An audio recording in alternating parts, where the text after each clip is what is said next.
We want to bring you some breaking news out of Mexico. A magnitude 7.1 quake has hit the Mazatlan area. So far, there's no word on any damage, but the quake was reported to be felt across several southwestern states. La caminata es este sábado en el Parque de Coachella. Empieza a las 8 de la mañana en el Parque Baghdad. We have been talking about it for weeks now, and it's finally here. The 29th annual Palm Springs Aerial Tramride Challenge is tomorrow morning. Right on the other side of these barricades is Mexico. The U.S. installed these barricades about 6 years ago, and since then, Border Patrol has seen less people driving through this area to get into the United States. Super Bowl week has hit full swing in Phoenix. Both teams have arrived, and the fans are showing up by the plane load as well. Our Julie Bueller is in Arizona for all the action leading up to the big game. The preparations are underway right now for Cathedral City's Hot Air Balloon Festival, and yes, I'm still live in this hot air balloon, but something's changed since we last saw you at 6 o'clock. I want you to take a look at this. They have inflated this hot air balloon. It really is an incredible sight. Besides this wall, Battersby also produced this piece here in her home studio. She calls it the Thinker, and she says it shows President Obama's compassion. Good evening, Libby. This is a Boys and Girls Club where Timothy Bradley trains, and today he is giving back to the community that has supported him so much throughout the years, throughout his fights. Take a look at the dozens of people that are waiting to get a turkey from the champ himself. KMIR News at 6 starts now. Hot Springs police are searching for a man who abducted and sexually assaulted a 10-year-old boy. KMIR's Giselle Puente is live in Desert Hot Springs right now with the very latest. Giselle? A similar situation in Palm Springs. A 15-year-old girl reported missing has been found, and Palm Springs police are now searching for the man they say abducted and sexually assaulted her. Police say the girl was reported missing by her parents after she did not return from a run. KMIR's Kitty Alvarado is live in Palm Springs right now with the details. Kitty? Riverside County Sheriff's deputies swarmed a Coachella neighborhood this afternoon. They were searching for a suspect wanted for assault with a deadly weapon. The neighborhood is between 86 Expressway and Highway 111, south of Avenue 50 and north of Avenue 52. Officers went door to door looking for the suspect, but they came up empty-handed after a couple of hours. Well, now you know why Juno Lamont is not here today. He's having a fun time at Disneyland. Let's stay with us because coming up next on your KMIR News in True HD, we have a story that's guaranteed to put a smile on your face. You don't want to miss that. And with us today for an exclusive one-on-one interview is Mr. John Patrick Dolan. Welcome to you, John. Good evening, Gloria. So as we mentioned, Pape and Smith have been released, but that doesn't mean they're necessarily in the clear at this point, right? There's no statute of limitations on murder. Now, as you can imagine, John, the families are still upset. Our reporter Giselle Puente was at the courtroom today. Angela Monroe's been on the story.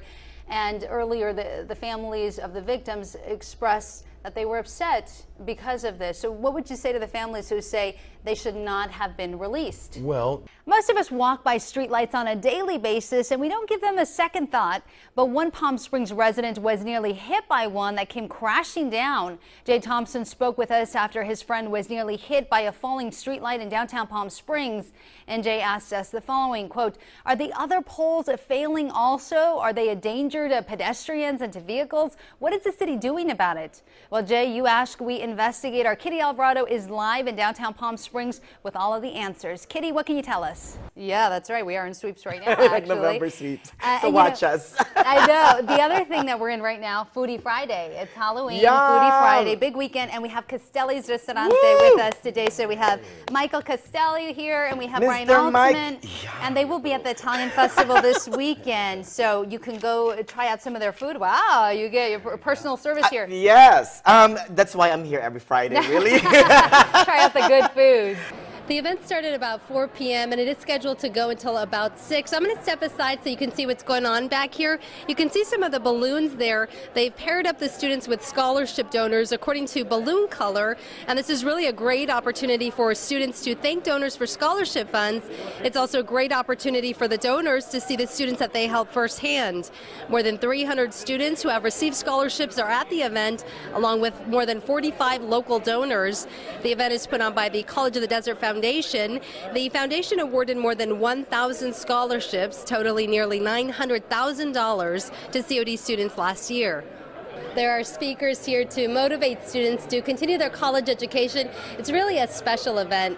Live in Palm Desert, I'm Gloria Rodriguez with KMIR News. Now back to you. KMIR's Gloria Rodriguez now investigates changes at the border less than 100 miles from the Coachella Valley. We've probably all seen these types of images from the border.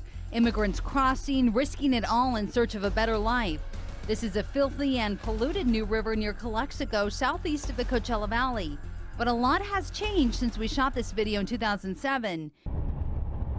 We took a visit back to our closest border with Border Patrol agent Eduardo Jacobo to see what illegal immigration looks like today. That's more or less where Mexico, the borderline of Mexico is at. This is what we found in various portions of the El Centro sector. Nothing. We didn't see anyone crossing the border. They usually do it at night. We found out the hot spot for illegal crossings has moved to the much more hidden, rugged, mountainous regions. It's more dangerous for them, but they take the risk for us to have a harder time to find them.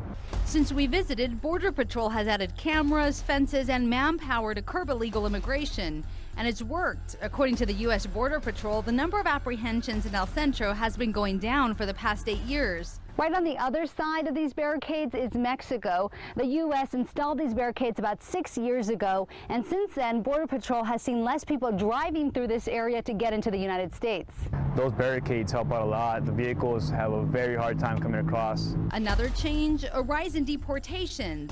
As seen in this video, immigrants were able to simply return back to Mexico. Now that's not the case. Everybody who comes across is going to be served with a removal, you know, whether it be a expedited removal or a formal deportation, or if they have criminal history, even prosecutions. According to the Department of Homeland Security, the Obama administration deported a record number of undocumented immigrants in 2013 at more than 438,000. They're not born here. But the changes have led to scenes like this. This summer, protesters in Murrieta stopped buses carrying undocumented immigrants from overcrowded facilities in Texas. Thousands of people are being allowed into our country illegally, and we're coming out here to voice our objection against that. In the buses were mostly women and children from Central America trying to escape gang violence, crime, and poverty in their home countries. It's a sad sight. It's heartbreaking to see this happening coming from the land of opportunity. Advocates say undocumented immigrants need to be treated humanely. Along some parts of the border, you'll see flags like this one, and next to them, these water stations. Inside the water stations, you'll see gallons of water that have been provided by an organization called the Border Angels. The Border Angels have been doing this for nearly 30 years. They say they want to stop unnecessary deaths in the desert. So while we may see changes in the faces and numbers of people trying to get to America illegally, one thing is clear: the problem has not yet been solved. At the U.S.-Mexico border, Gloria Rodriguez, KMIR News. Al Elson has been a locksmith in the Coachella Valley for over 40 years. Once active, the Vietnam veteran is now mostly confined to his Palm Springs apartment. I can't work right now. I haven't been able to work for 6 months. The 63-year-old has heart problems, Graves' disease, and problems with his knees. Digoxin is another heart medication. His list of medications too long to list, and he says it's been a struggle to get treatment from the VA in Loma Linda. For 12 and a half years, they were wonderful. I had a fantastic doctor.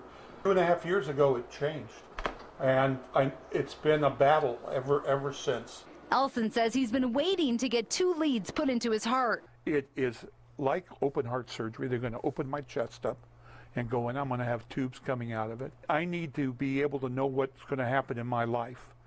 And if I'm being treated like this, how many other vets are being treated like this? An initial internal audit by the Department of Veterans Affairs found Elson is not alone. The audit found questionable scheduling practices regarding appointments. This was in response to reports of veterans dying while waiting to be seen at a VA medical center in Phoenix. As a result of the controversy, Veterans Affairs Secretary Eric Shinseki resigned. But Richard Finn says the problem is far from over. Finn is a chairman of the Veterans Committee for a Better Community in Desert Hot Springs. He's been trying to help Elson get treatment. They've even reached out to Congressman Raul Ruiz's office. He could die. That's the reality of the situation. Like Elson, Finn is a proud veteran. Finn served 2 tours in Iraq. 40 veterans have died in Phoenix, let alone. That's unacceptable. It's unacceptable. I think it's a travesty, and this hypocrisy must be exposed, and something has to be done. We take an oath and to protect the innocent, and I think our leaders have forgotten their oaths. But this controversy may be having a positive impact on Elson's situation. He says the VA in Loma Linda just called him to move up his surgery. A sailor who put his life on the line for our country, Elson is outraged he's had to go through all this to simply survive. Like they put my life on hold, and it definitely affected my health, definitely affected my business and my well-being. And I just talked to Al. He was able to get his surgery yesterday. He's recovering in the hospital right now. The VA Loma Linda healthcare system also sent me a statement. They say that in non-urgent cases, patients can normally get an appointment within 14 days. They also said they're participating in the nationwide Accelerating Care Initiative. They're systematically reviewing clinic capacity to maximize their ability to provide veterans medical appointments. They're even extending or flexing clinic hours on nights and weekends, providing overtime for providers. And they say they'll be reaching out to veterans to determine if they want to be seen sooner than they're scheduled.